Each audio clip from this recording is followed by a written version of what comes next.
Now, in chapter 8, we look at the law of love and health. And so we start looking at things from this taking to give standpoint and giving to receive standpoint, those two different loves.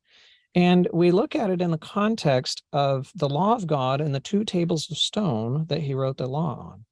The first table of stone represents our relationship with God. The second table of stone represents our relationship with others. And it is God's intention that the love that we have with him is a love where we take everything that we need. That's the taking side, is with God. And on the other side, that's to give. We are to give to others. God never intended it for us to take from others as our source and give to God. That's backwards. He intended it for us to take from God and give to others. And so we look at that, we break it down, we see how that plays out in a number of different scenarios. One of those being the analogy of a river. If you have a river coming into your property and then going out of your property, if it's good water coming in, it's going to be good water going out. If it's dirty, mucky water coming in, it's going to be dirty, mucky water coming out.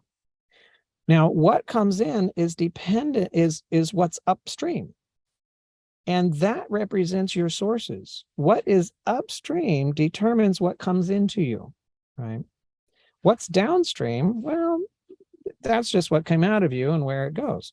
So if you have a bad source upstream from you, you're going to receive bad. Now you can't help but give bad.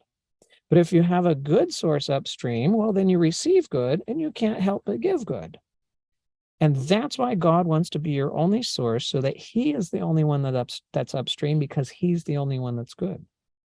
So if you take from him and you have him as your source, then you get good and you give good.